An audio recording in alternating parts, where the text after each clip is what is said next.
The morning mist at the Circuito de Jerez usually carries the scent of spent fuel and the familiar high-pitched scream of the Japanese inline-4 engine. For decades, that sound was the heartbeat of the Yamaha Motor Company.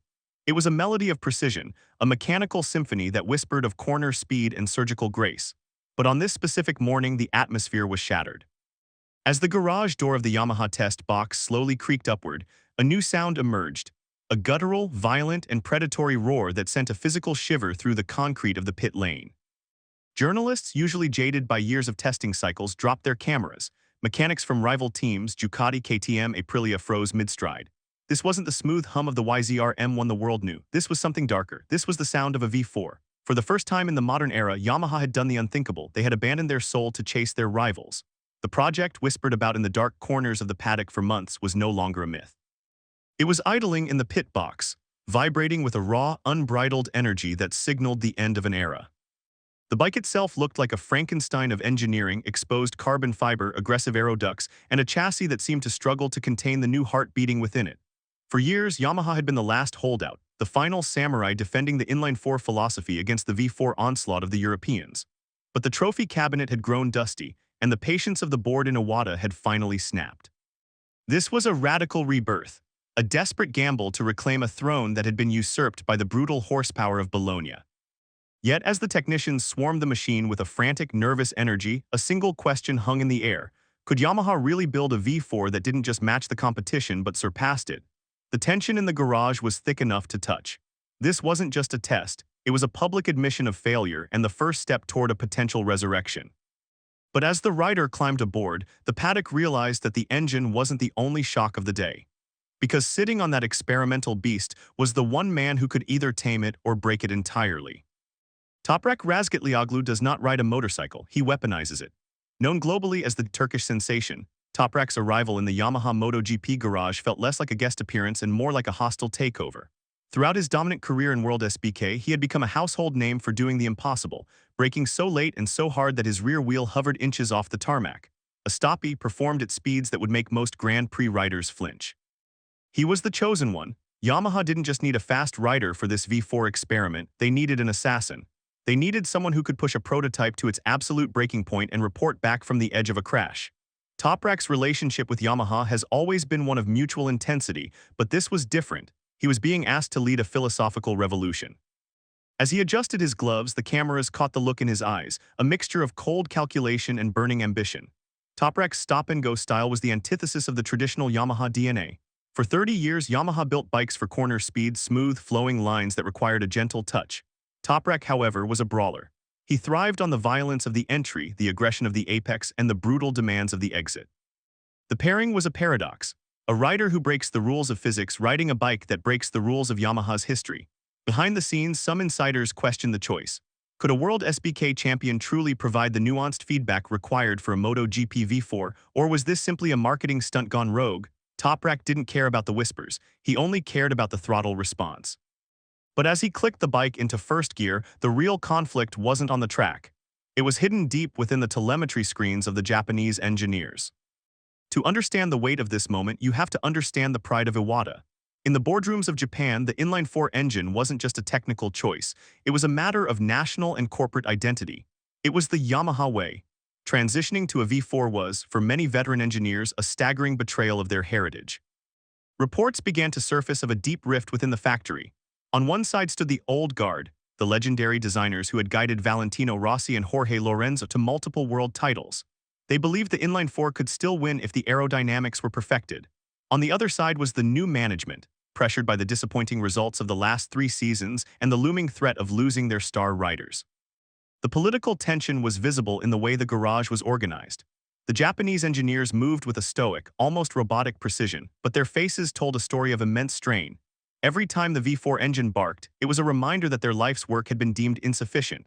There were Paddock whispers of heated debates behind closed doors, with some senior staff threatening to resign rather than work on a Ducati-style engine. This wasn't just a technical upgrade, it was a civil war. The pressure on the technical lead was astronomical. If the V4 failed, it would be a multi-million-dollar catastrophe that could set the brand back a decade. If it succeeded, it would prove that the old guard had been holding the company back. And then a new variable was introduced that left even the most seasoned analysts baffled: the tires. In the world of MotoGP, Michelin is the law. The entire chassis, the electronics, and the rider's feeling are all tuned to the specific carcass of the French tires. So when the shutters opened and the world saw Toprak's V4 fitted with Pirelli rubber, the confusion was instantaneous. Why would a MotoGP team test their most important engine in a decade on tires they wouldn't even be racing? Rumors began to swirl. Was Yamaha considering a shock exit to a different series, or was there something more calculated at play? The truth, according to Paddock insiders, was far more technical. By using Pirelli tires, the same tires Toprak used to dominate World SBK, Yamaha was isolating the engine's performance. They wanted to give Toprak a baseline of comfort. If he knew the tires, he could tell them exactly what the engine was doing without the noise of unfamiliar Michelin grip levels. It was a simulation of the highest order. They were testing the limits of physics, trying to see how the V4's aggressive torque profile interacted with the high initial grip characteristics of the Italian rubber. But this technical sabotage had a side effect.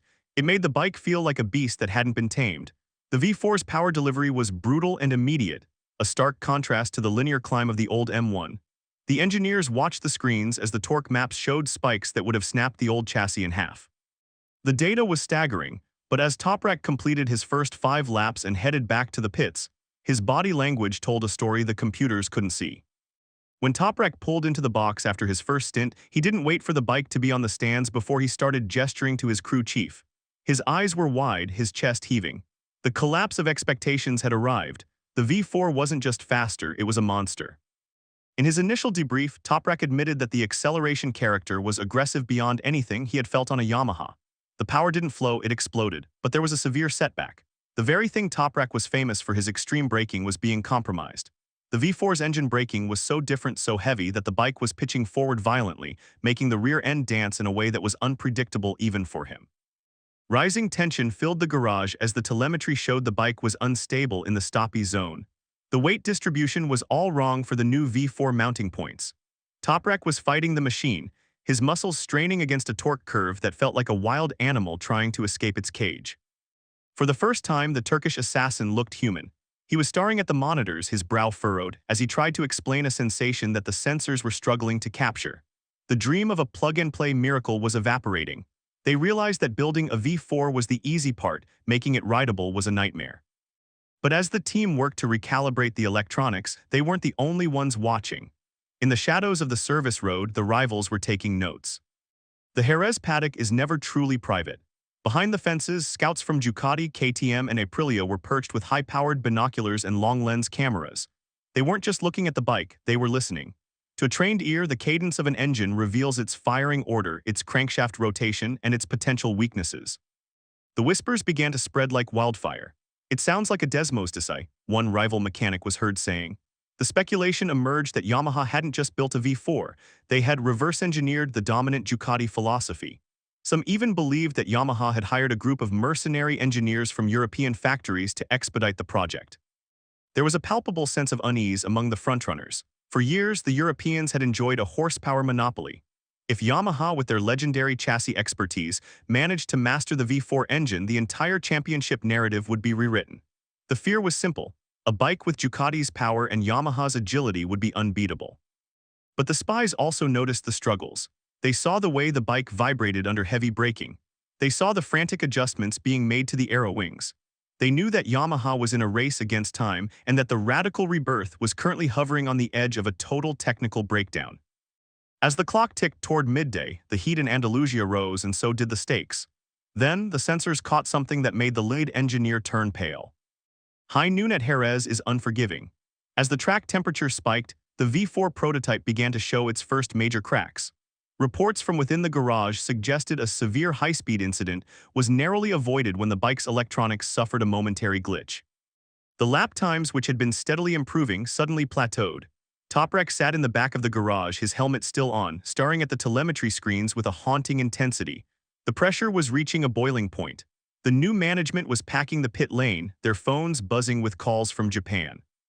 The technical dispute centered on the heat mapping. The V4 engine generates significantly more heat than the Inline-4, and the compact Yamaha chassis wasn't designed to dissipate it. The radiators were at their limit, and there were fears that a heavy setback in the form of an engine failure was imminent. Every minute the bike sat in the garage was a minute of lost data. The tension between the Japanese technicians and Toprak's personal crew became a heated confrontation. The language barrier was amplified by the stress of the project.